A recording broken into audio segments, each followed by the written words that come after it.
For more on Afghanistan, I want to bring in retired Admiral James Winnefeld. He was vice chairman of the Joint Chiefs of Staff during the Obama administration, and he joins me here at the desk. Welcome, Admiral. Good morning, Vlad. It's a pleasure to be with you. So let's talk about this speech the president delivered. The defense hawks applauded the speech that the president delivered on Afghanistan, but there was also a lot of criticism. A lot of people saying, look, it was short on specifics, and it didn't really offer anything different than what previous presidents had offered, and that is being President Obama and President Bush. What was your take? Well, in terms of big, chunky, strategic things, it really didn't offer that much new.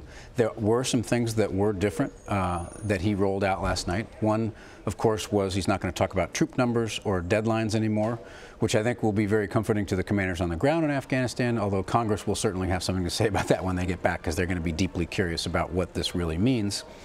We have indications through the rumor mill, of course, that it's about 4,000 troops, about a 50% increase, although 4,000 troops is not a huge change. Right. Other things, he mentioned that he was giving the commanders a little bit more authority on the ground. I don't think that's going to mean a great deal. They will have more freedom, but I do believe that they will continue to emphasize training and advising and assisting the Afghan National Security Forces from a distance, to try to minimize the risk to our troops and also to push the Afghans out in front, because they are ultimately the ones who are going to have to win this thing. If the numbers are approximately 4,000, as has been rumored, how does that change from the over 100,000 that we had in the years after 9/11? Well, in the 100,000 after 9/11, we were actually fighting the counterinsurgency ourselves. The Afghan National Security Forces were utterly incapable of handling that fight. And the philosophy all along has been to try to grow their capability and their capacity to take this fight on themselves. We thought we were there. We probably are taking a course correction right now where we were not quite where the Afghans can do this themselves. They've got a long way to go. And I think this additional troop plus-up will help with that, while, again, minimizing the exposure, hopefully, of U.S. troops to actual combat. One of the things that we heard in the hours after President Trump's speech were members of Congress saying, look, he's taking a different approach than President Obama did. He's listening to his generals. Now, that's interesting. The president sort of acknowledged that when you're sitting in the Oval Office, it's different than when you're in a campaign trail. He famously said that he knew more than the generals did. There's conventional wisdom out there that President Obama did not listen to his military commanders, and now President Trump all of a sudden is. What was your experience under President Obama? Did he really not listen to you, or was part of the strategy that was implemented in Afghanistan and in other parts of the world coming from the military command? I'll tell you, having worked for under two different administrations, both the Bush administration and the Obama administration, I will tell you categorically that both of those presidents listened very carefully. That's what I thought, because that's what I would think presidents would do. They are civilians and they rely on their military commanders. And they had their own instincts, and they wove that into their calculus, of course. But I can guarantee you, President Obama and President Bush spent an awful lot of time listening to us. So do you think that then it's politics when other politicians from either other parties suggest that presidents, whether it's President Trump, Obama, or Bush, don't listen to their commanders, and one does and one doesn't? The red line in the sand, all these things that sort of flitter around presidents as they make decisions that affect troop levels around the world. Well, Vlad, I think it goes without saying that any politician is going to have a hard time resisting the temptation of differentiating himself or herself from the other party, from the opposition, from their predecessors and the like. And they'll find any way they can to do that, including claiming that the president never listened to the military.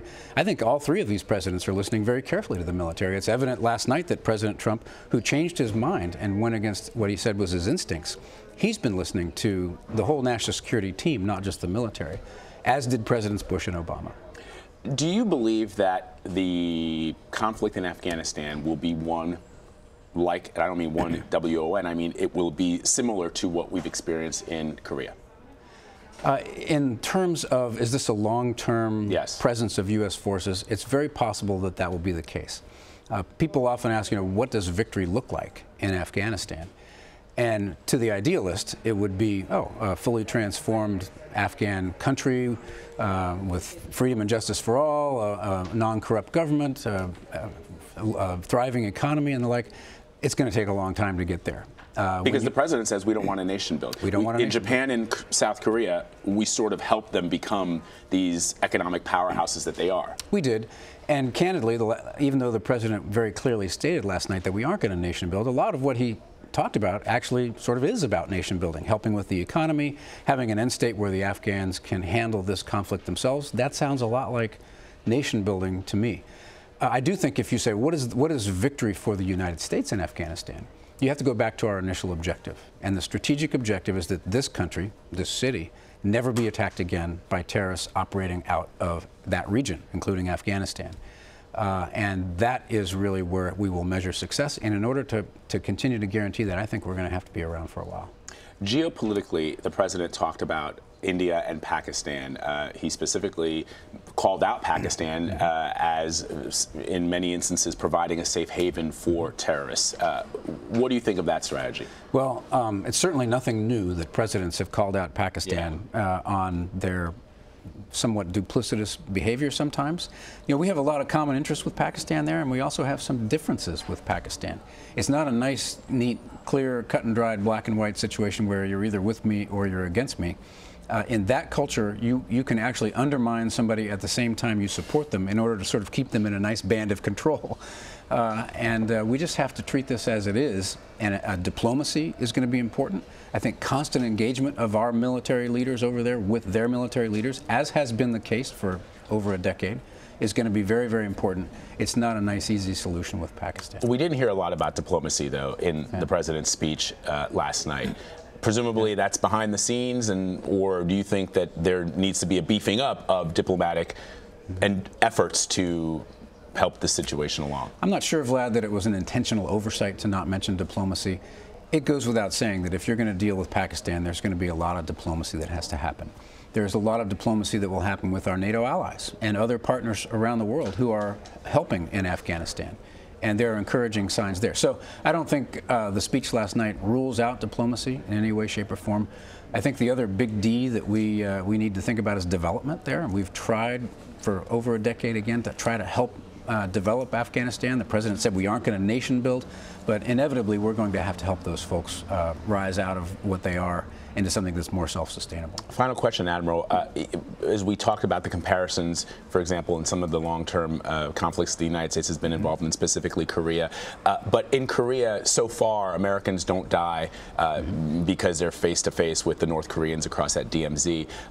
What do you say, and what do our military leaders say? You're retired now. What do our military leaders say to families across the country that say, look, this is an ongoing conflict that's 16 years later. We still don't really have a clear end game in sight, and my children, my loved ones, my husbands, my daughters are still at risk. What do we say to those families? I think one of the big differences that leaps out at me between Korea and the United States is that Korea and Afghanistan, is that in the Afghanistan conflict, people actually died in the United States. Over 3,000 people died in the United States, and we don't want that to happen again.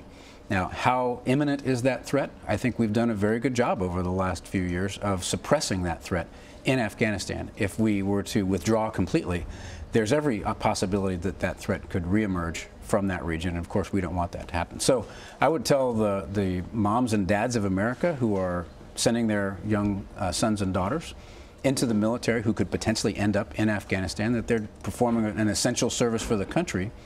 We're going to try to keep them as safe as we possibly can based on the strategy that's been put forward and how we're employing the forces in Afghanistan.